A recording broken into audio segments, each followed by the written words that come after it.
কাপড় খুলে ফেলো। এই দুজন আগে ডেট করত, তাদের 4 বছরের প্রেমের সম্পর্ক ছিল, কিন্তু তারা এখন প্রাক্তন। আর যদি ওরা 30 দিন একসাথে চেনে বাঁধা থাকতে পারে, তাহলে আমি ওদের দেব $2.5 লাখ।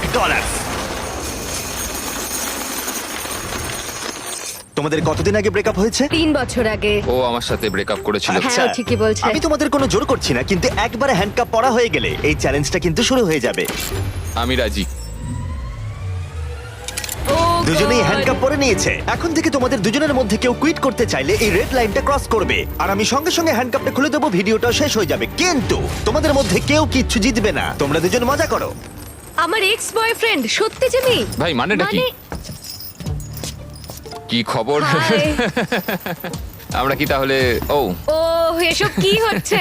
এটা তোমাদের কাছে আগামী 30 দিনের জন্য একটা মিষ্টি বাড়ি। এটা হলো কিচেন, তোমরা আড্ডা দিতে পারো, ওয়ার্কআউটও করতে পারো, তোমাদের আলাদা বিছানা আছে, আর একটা কোশ্চেন মার্ক ডোর, এটা নিয়ে পরে ভাববে। আর সবথেকে যেটা গুরুত্বপূর্ণ, তোমরা হয়তো ভাবছো যেহেতু তোমরা একে অপরের সাথে চেন দিয়ে বাঁধা, তাহলে বাথরুম যাবে কি করে? ও না, কেউ একজন বাথরুমে যাও। কি বলছো? স্নান করার সময়ও এটা পরবো?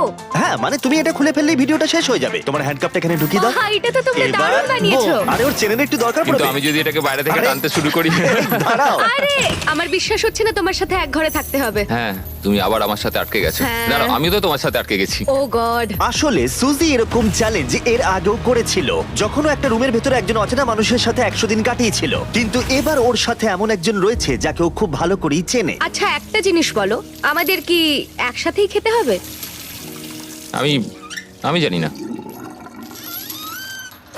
আচ্ছা, যশ এখন স্নানে গেছে, তাই আমার মনে হলো আমার কিছু কথা বলা উচিত। আমার এই চ্যালেঞ্জটায় খুবই নার্ভাস লাগছে। আমরা 4 বছর একসাথে ছিলাম, 3 বছর আগে ব্রেকআপ, আর এখন আমরা একটা ঘরে বন্দি। একটা সময়ের পর আমাদের তো কথা বলতেই হবে।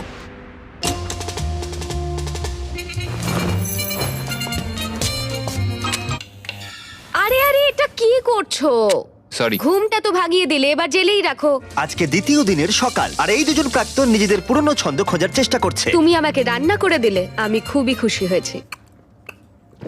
এই 60 ফুট লম্বা চেনের জন্য ওরা নিজস্ব জীবনযাপন করতে পারছে, আর এটাই বোধহয় ওদের প্রয়োজন ছিল। যদি আমাদের আরো কাছাকাছি বেঁধে রাখা হতো, সেটা ভেবে আমি অ্যাকচুয়ালি ভয় পাচ্ছিলাম। তোমার আমার সাথে থাকতে ভয় লাগছে? হ্যাঁ, এই ভয়টা অস্বাভাবিক নয়, কারণ এই চেনটা ছোট করা হবে, আর এই দুজন প্রাক্তনের কাছে সেটা বাধাও হয়ে দাঁড়াবে। এখান থেকে আমি বেরোতে চাই। তোমার জন্য মরে যেতে ইচ্ছা করছে। কিন্তু এখন একসাথে থাকাটা ওদের কাছে ক্রমশই কঠিন বলে মনে হচ্ছিল। তোমার গায়ে পড়লো?